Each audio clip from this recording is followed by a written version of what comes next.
కొడుకునే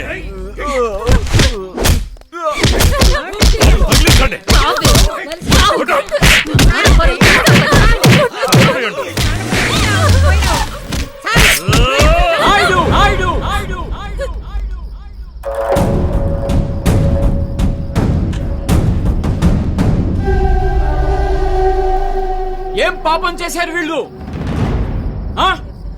ప్రేమించడం తప్ప? గునా, ఇది నా కుటుంబం విషయం. అనవసరంగా జోక్యం చేసుకోవద్దు. ఏయ్, అరవకు.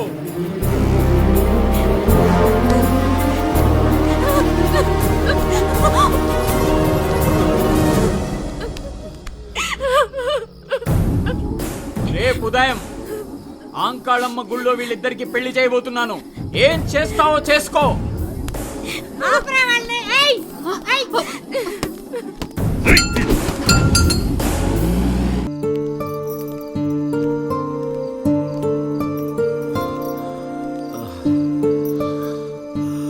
రంగా, మంచినీళ్ళు తీసుకురా. అయ్యా తెస్తున్నా అయ్యా.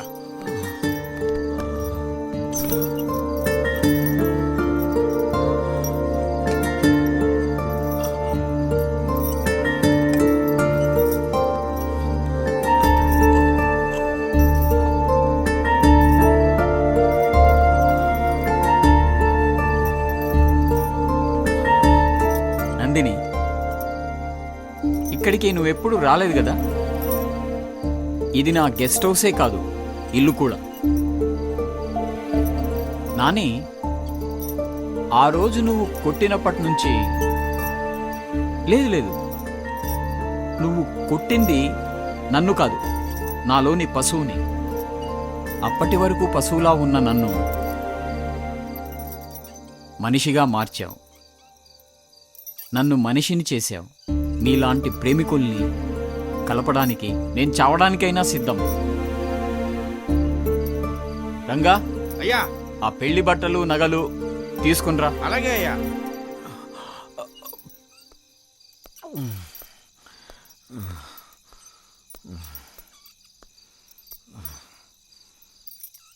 ఏమనుకోకపోతే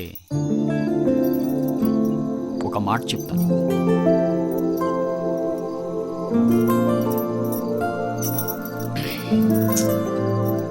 ఒకప్పుడు నందినిని నేను ప్రేమించాను, పెళ్లి చేసుకోవాలనుకున్నాను.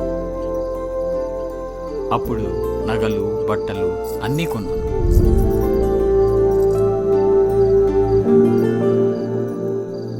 కానీ నందిని, నువ్వు నానిని ప్రేమించావు.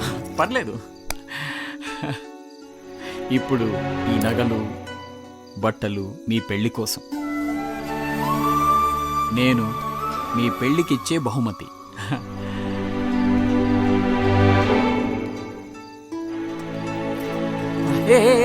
ఏంటి ఏంటి ఏం చేస్తున్నారు?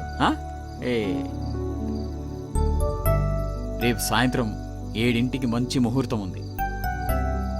ఈ బట్టలు కట్టుకొని సంతోషంగా ఇద్దరు ఆంకాళమ్మ గుడి దగ్గరకు వచ్చేసేయండి. పెళ్లి నేను జరిపిస్తాను. ఇదిగో తాళాలు. సరేనా? వచ్చేసేయండి, జాగ్రత్త.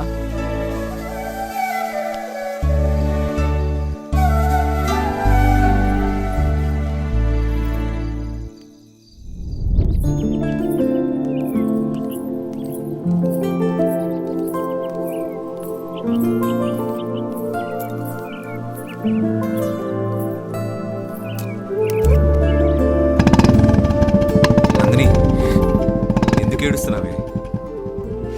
రా, పారిపోదాం అన్నదానివి ఇప్పుడు పెళ్ళంటే ఎందుకు ఏడుస్తున్నావు? అమ్మాయి మనసు మీకు అర్థం కాదులే.